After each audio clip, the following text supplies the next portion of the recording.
You never know who's going to show up to pick the winners of the world's most anticipated MMA fights. I wouldn't place any bets on my picks, though.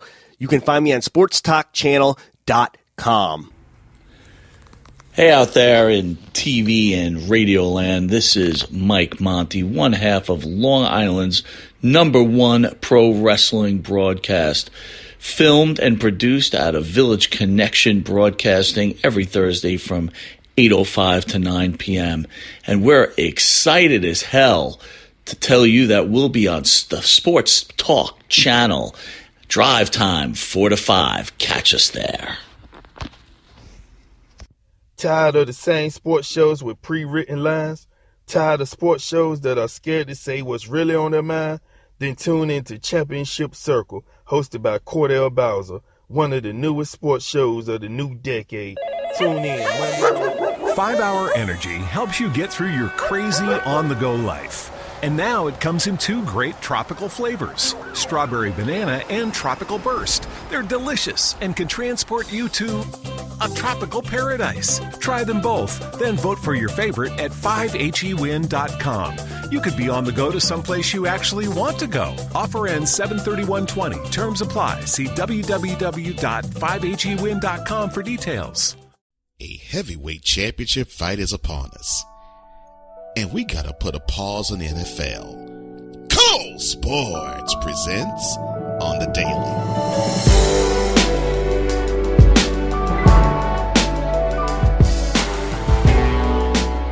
Welcome to Cole Sports. You have entered the zone called sports on another level. And now, here's your host, Cole Johnson. Thank you, Spike. Good morning, everybody, or good afternoon or evening if you're listening online and download it. Or if you're listening on radio, good morning. Cole Johnson here on The Daily is on tap, presented by Cole Sports, and it's time to introduce the topic of the day, please.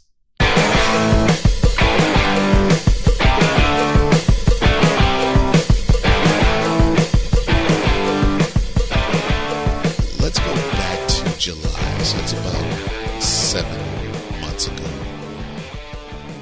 Everything seemed to be peachy keen and wonderful because they landed, the Nets I'm talking about, they landed Kevin Durant and Kyrie Irving. And along with it, they had DeAndre Jordan join them as well. So they had the early win in free agency. Of course, the big win ended up being the Clippers. Only 6 days later. But the Nets had an eye toward 2021, or I should say October 2020, because they knew Durant was not going to play all of 2019. But Irving was able to play. So everything seemed to be okay. I won't say great, but okay, with Irving being the leader of the team at the moment. And so he played for the first month. Touch and go. Wasn't the greatest of performances, really, for both Irving and the team. But, I mean, there were some flashes. A 50-point performance to begin. And, like I said, he played until about, mid-November? And then he came down with a shoulder injury in mid-November, and he missed the next 26 games.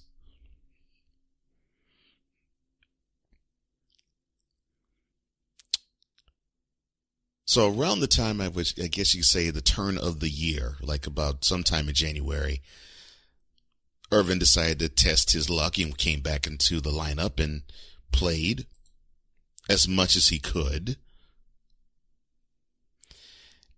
And he was in and out of the lineup for the balance of January.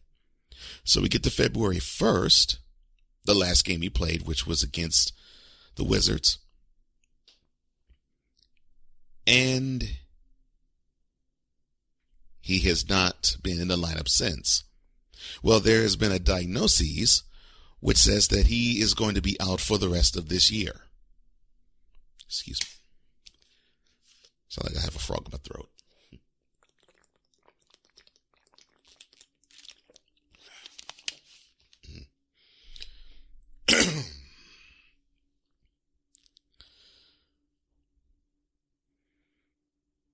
It's really not been the greatest of seasons for Irving because he's only played 20 games all of this year.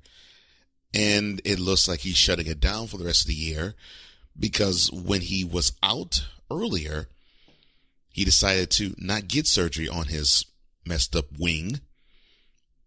So he tried to test it out, came back to play a little more. Unfortunately, it got worse. And now that Achilles injury that Durant has been trying to heal from is now going to be joined by the shoulder injury and end the season for Kyrie, and the Nets will pretty much have to shut down all of the 2020 season. Now, will they have a shot to make the playoffs? Well, possibly. But they're going to have to do it without Kyrie.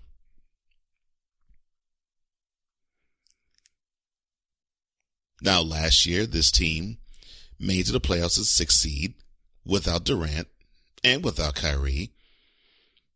42-40 was a good mark without the two big superstars. Well, this year, they're 7th in the East, and they're 2 games ahead of the Magic and 5 games ahead of 9th place Washington. So the possibility of the Nets making it to the playoffs, sans Durant, sans Irving, is possible.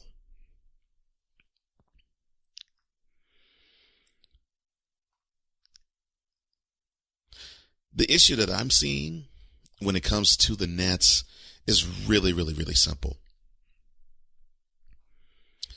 As Irving earlier this week was announced as the new vice president of the NBA Players Association,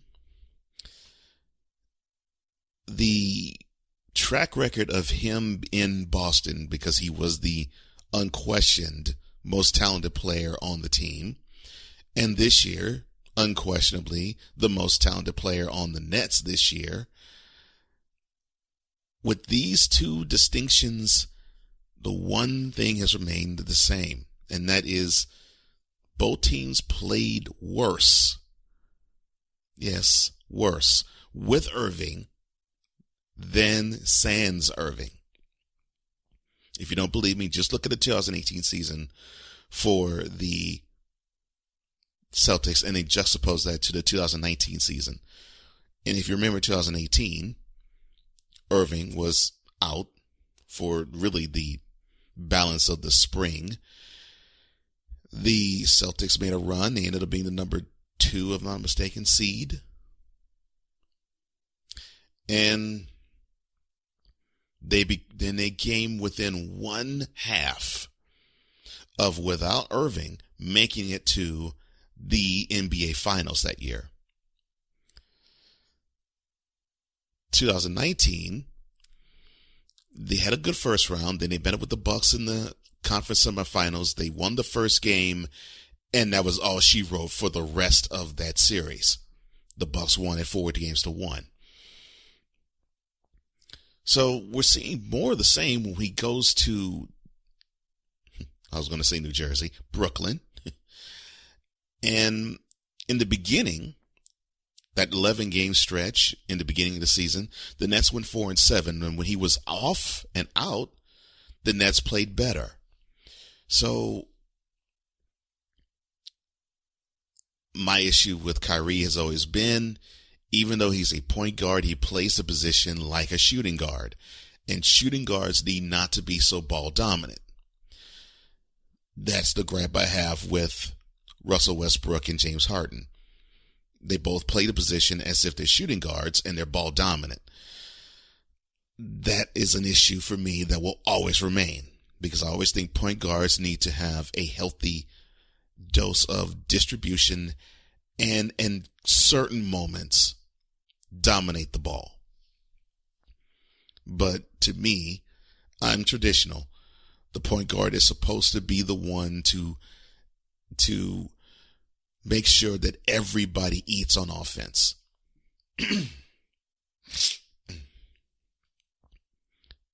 It's just, to me, that's what a point guard's supposed to do. He's supposed to make sure that everybody has a shot to get their game going. And then once everybody has a shot to get their game going, then it's time for the point guard to get his game going and be a little more selfish. Prime example of that to me was always Isaiah Thomas. He always made sure that everyone else ate, and then when it was time for him to eat, he would eat. But the rest of the team felt satisfied because they were part of the game and they were part of the action. With Kyrie, he seems to be more cut of the mold of today's, quote, point guard, close quote, which is, I have the ball, I am ball dominant, I can break a person down off the dribble, and I can score at will. And that is what my team demands of me. That seems to be what the mentality is of the point guards of today. Not all, and not most, but many. And that bogs down offenses. And people could say, well, I mean, you got these guards like Westbrook, like Harden, like Steph. They shoot first. Your gripe is correct with Westbrook and Harden. With Curry, I introduce you to the hockey assist. He is king in getting the pass to a person who can deliver the assist. Because the Warriors at best, when they're at their best, they just simply exemplify ball movement. The ball seems to die. And so do teams on offense when Kyrie is at the point guard. So my suggestion to teams who want to have Kyrie as a point guard, get another point guard. Convert Kyrie to shooting guard because his mentality is like Kobe Bryant. And I'm not saying that's a bad thing. I'm saying it's a necessary thing, because if that guy is going to shoot first, then let him shoot first. Let him shoot first. But don't let him shoot first in the position that's basically the quarterback of the team. Because it would be as though he takes the ball and he runs it every single time. He gets it from under center and he never throws it to anybody. That is what today's point guard is. The basketball equivalent of, I'm going to take the ball, I'm going to dominate it, I'm not even going to pass it. Forget that. Forget a pass just for pass sake. I'm going to take the ball, dribble it all the way down, make sure that I break my man off the dribble, whether it's to do a crossover, a hezzy, or some sort of ball fake. And then I'll get my shot off, whether it's penetration or a three-pointer. With Kyrie, my gripe is he is a shooting guard in point guard's clothing. And if he's going to be a point guard, he should be more about distribution. And if he's not going to be, number 2 is where you'd be. And you got to find a point guard who is about distribution, especially when you have DeAndre Jordan and returning Kevin Durant.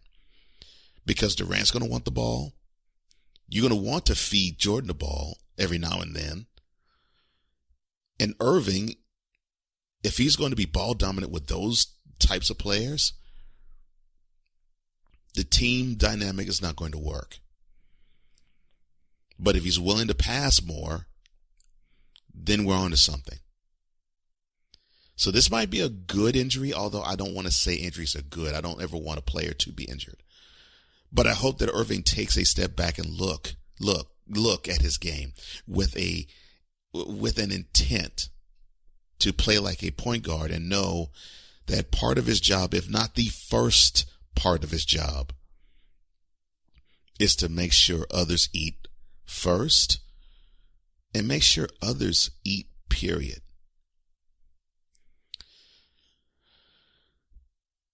And that is your topic of the day.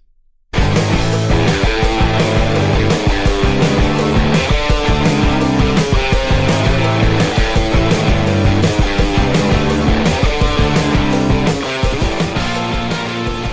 I come back, this scandal that the Astros have gotten themselves in just seems to not lack opinions. Here's another one after the break.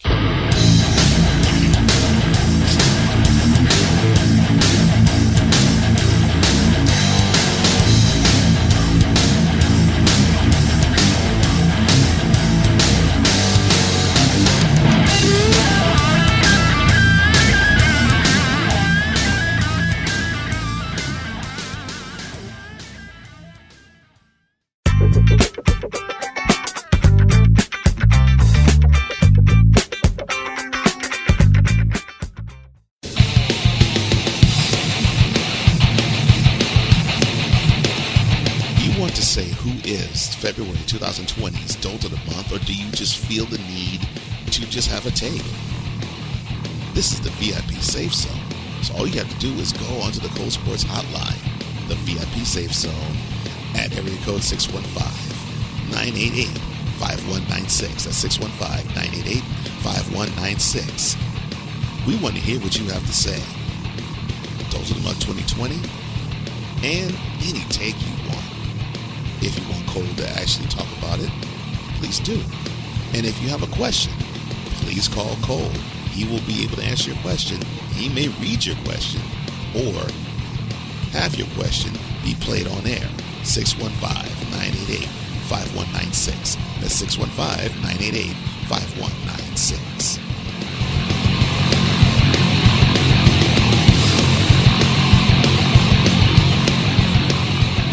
Welcome back to Cole Sports. This is On the Daily.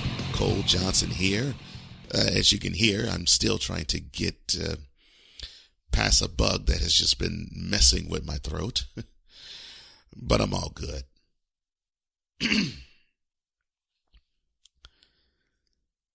This sign-stealing scandal the Astros has embroiled themselves in seems to not go away. There seems to be a plethora of opinions. Now, we've heard from Dodgers Cody Bellinger. We've heard from the Yankees Aaron Judge. We've heard from the Angels Mike Trout.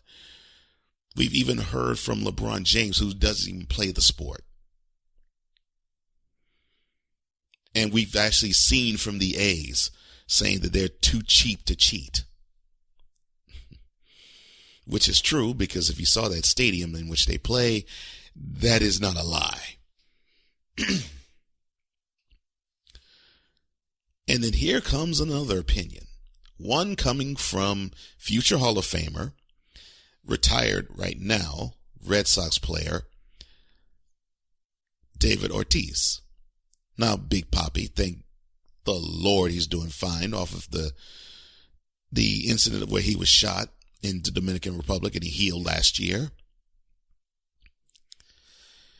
The whole thing doesn't sit too well with him, and I'm with him. The whole thing doesn't sit too well with me either. He didn't like the way former pitcher Mike Fears, who now pitches for the A's, the aforementioned A's, he didn't like the way he went public with the information 2 years after the Astros won the World Series and he benefited from it. Well, okay, I'll let David talk about it. Quote, after you make your money, after you get your ring, you decide to talk about it? Man, you look like you're a snitch. Why you got to talk about it after? That's my problem. Why nobody say anything while it was going on? Close quote. Now, Ortiz said this yesterday, Thursday, at the Red Sox spring training camp in Fort Myers, Florida.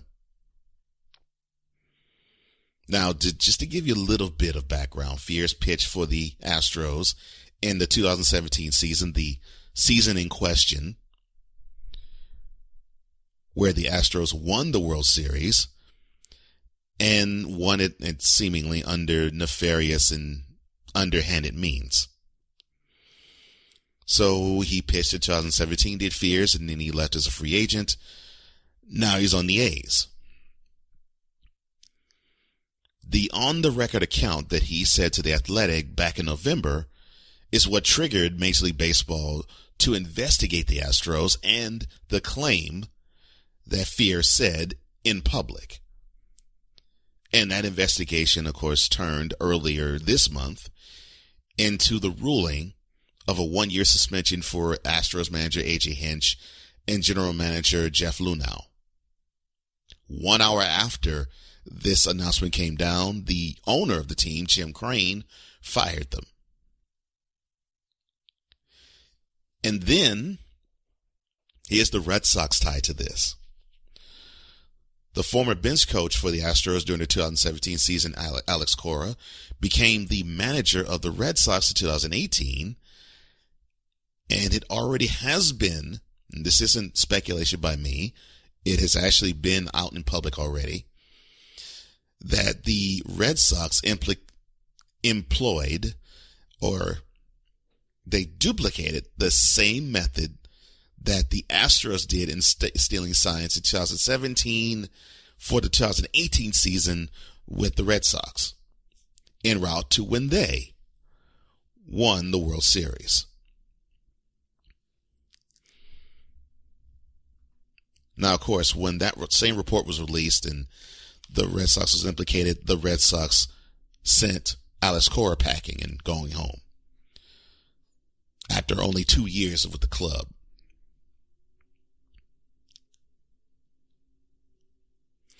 Now, what I found interesting about this is that Ortiz, which you're not really hearing this type of opinion,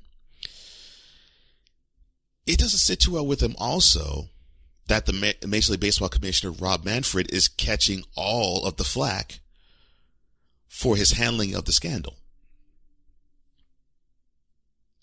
Quote, I see players talking, I see players trying to talk about what he needs to do. He don't tell you how to hit or how to pitch, so let him do his job. He's going to do what is best for the game. He's not the type of guy who's going to accept you screwing things up in the game and tell you where to go.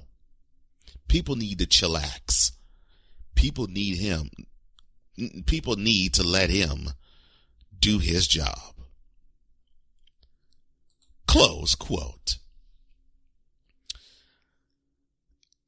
You know something? I actually am with David on this. I'm actually with the future Hall of Famer, and this is why I'm with him.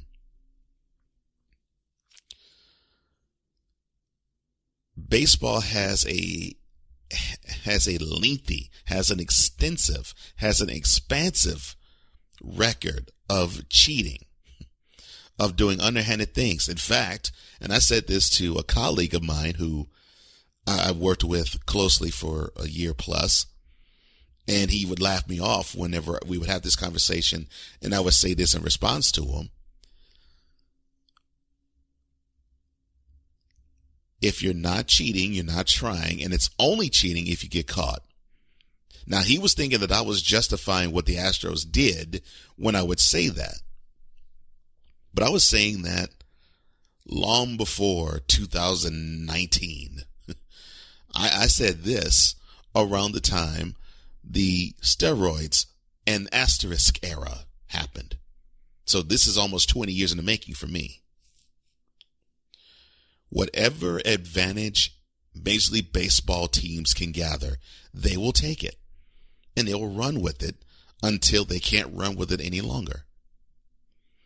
That's just the nature of the beast. So many who are giving the devil's horns to the Astros, many who are clamoring, praying, and I do mean praying in both P-R-A-Y and P-R-E-Y-I-N-G, for the other 29 teams to take the ball and beam and dot and hit every single Astros batter that comes up. The venom and the vitriol that I'm hearing from those who are not Astros fans and the players who aren't Astros players. I find the self-righteousness and the righteous indignation absolutely hilarious, because we're dealing with a league that always finds a way to cheat people out of something. You know, whether it's cheating the fans out of a good experience, whether it's a pitcher cheating a batter out of a fair at bat, or whether it's the batter trying to one up the pitcher, like having pine tar or having a corked bat or betting on a game or juicing up the ball and the body. All of these things have been problematic for Major League Baseball. And I find it hilarious. I find it funny. I find it stupendously uproarious that we have this issue where people just want to get angry. And for what? Because a team got caught cheating? When you have all these other teams who don't get caught cheating? Probably chiefly amongst them, and I've heard it, the Dodgers, the Yankees, and the Red Sox was caught cheating. But the Dodgers and the Yankees? And if I'm not mistaken, the Yankees and the Red Sox were caught in another type of scandal in this site. Technology, science dealing with, of all things, iPhone watches, smart watches. However a team can get an advantage, they're going to get one. That's just how baseball has been since I can remember it. So when I hear these comments from David Ortiz, it makes me smile because I see a player who gets it. My number one issue was Fears didn't say a thing when all of this was going on. Because if it was about fair play for him, he wouldn't speak November 2019. He would have spoken up a whole lot sooner than that. Sometime around 2017, saying, wait a minute, this isn't right. This isn't fair. Say it to the team, then say it to the management, then say it to the front office. Then if nothing else is happening, then you go and you say it to Major League Baseball themselves. You don't have to bring us. When I mean us, I mean reporters. I mean journalists. I mean analysts. You didn't have to bring us into the fray. You didn't have to go and say, wait a minute, I have a juicy story to tell you. You didn't have to do that. All you had to do is just walk up the chain. Now, if you did all that and you got nothing, then I can see why you would start singing to the public. But you have to understand, Fears, that I think you did not do this right. And I'm glad I'm not the only one who thinks that, because Big Papi backs me up. And when I come back, we're going to talk about Wilder Fury 2. And I'm looking forward to this. You tuned to the classiest sports show on the planet, Cole Sports Presents on the Daily. Come right back.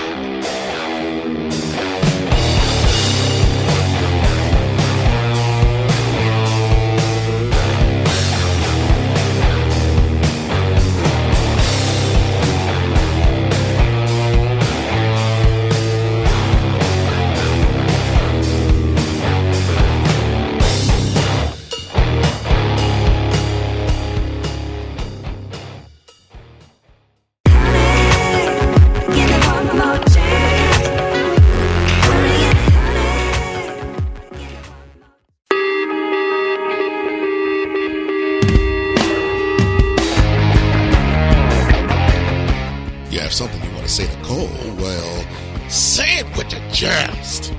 Go to speakpipe.com/Cole Sports with a C and then record, speak, send. Again, record, speak, send. It's that simple.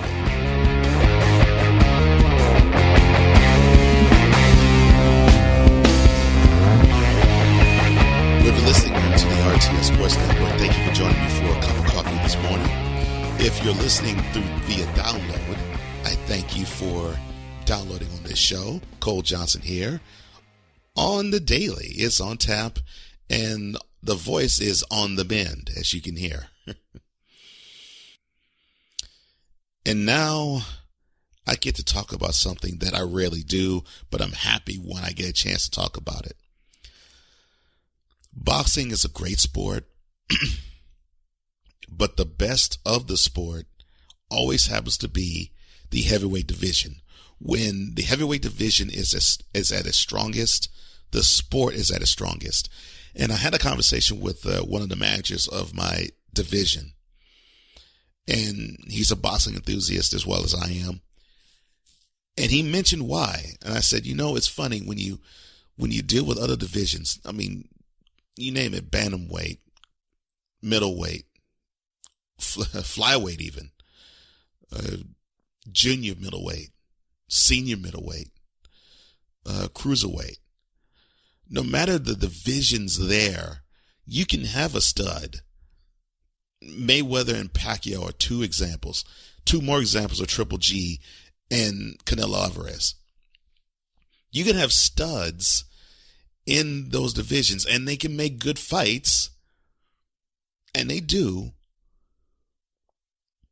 but they don't get the real big money unless they're really good, obviously. But they don't get the real big money, and they don't get the real big attention like the heavyweights do, like Anthony Joshua does, like Deontay Wilder does, like Tyson Fury does. And my manager / friend actually said it best. He said, well, it sucks for the fan to see 50 punches and the guy doesn't go down. And then I took it from him and I said, versus a heavyweight who has the power to give you one or two blows and you could be out. Well, that does make sense, because I see it. The fans have a thirst for a guy who can knock you straight out. They live for the one nasty shot that will put a boxer straight onto the canvas. That's what makes Deontay Wilder exciting. That's not really what makes Tyson Fury exciting. He has power, but he doesn't have that type of power. And so here we are. Tomorrow night, we get to see Deontay Wilder go up against who's I think the WBC champion, goes up against the lineal champion, Tyson Fury, for the second time. They met up, I think it was December of 2018 in Los Angeles, and it was a draw. But the funny thing about that fight was Fury controlled that fight, except for two punches. And both those punches by Wilder floored Fury. The second of those two punches surprised everybody, because people thought that, well, when Wilder caught Fury, it would be curtains for him. But Fury got up and beat the 8 count in doing so. So we all learned that Fury has a chin. We also learned that, Wilder's right hand, it can knock a big guy down if not out. So it's not just it can knock an undisciplined fighter down. It can knock a good fighter down if the fighter is caught flush. Now, okay, this fight is not going to be Thriller in Manila. It's not going to be even Rumble in the Jungle. It's not even going to be Ali versus Norton. Or even Ali versus Floyd Patterson. It's not going to be that type of fight. However, it is must-see, and it has been that way ever since we first began seeing the hype for this fight, which was November. And we've been looking forward to this. And here we are. This is the weekend. Tomorrow night will be the night. They'll be in Las Vegas, the two big heavyweights. They're going to go at it for a second time within 18 months. And right now it is the best that boxing has to offer. And that is not with apologies to one Anthony Joshua. It most certainly is not apologies to one Andy Ruiz. However, both of them stand a chance to getting into this fray, depending on how this fight goes.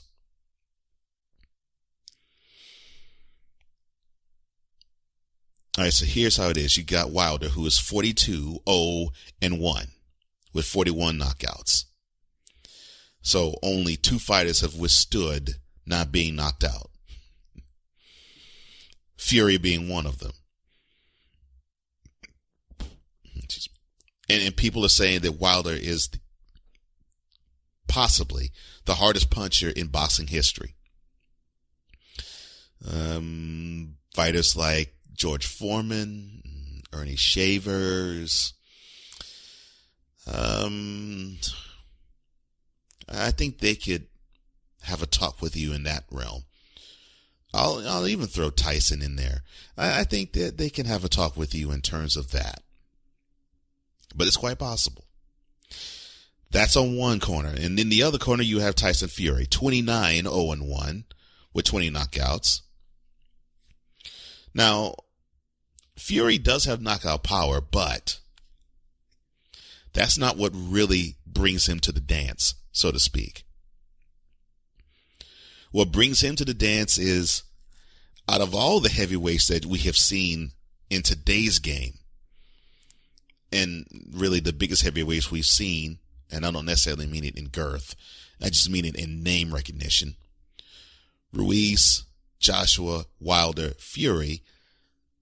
If you think about the other three heavyweights I named outside of Fury, all three of them are, they have the ability to be stationary. Although Joshua, in his second fight against Ruiz, decided to move. And once he decided to actually box, he looked pretty good.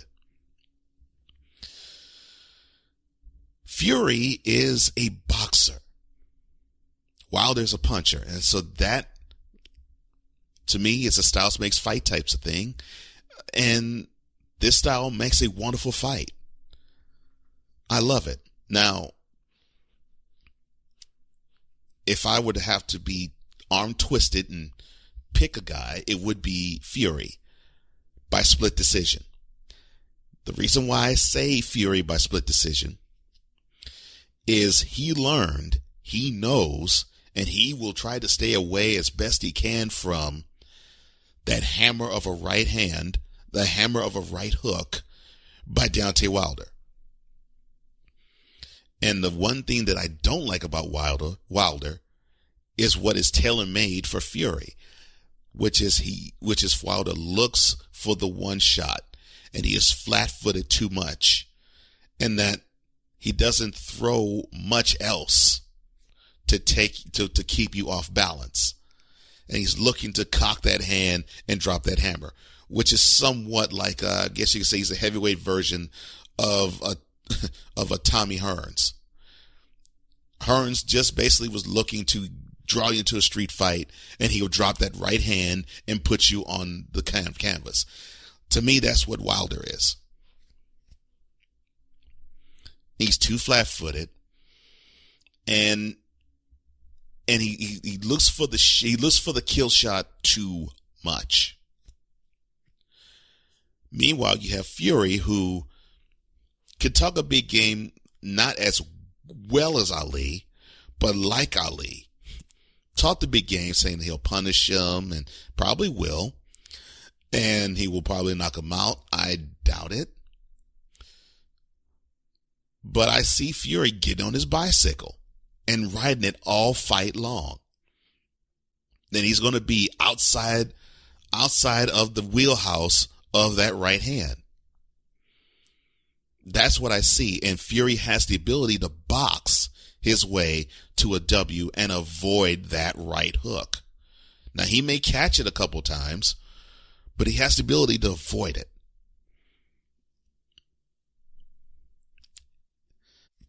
They didn't disappoint the first time. I don't think they're going to disappoint tomorrow night. And I'll call it right now. We're going to see Wilder Fury 3, but I think it's going to take place a little later because I think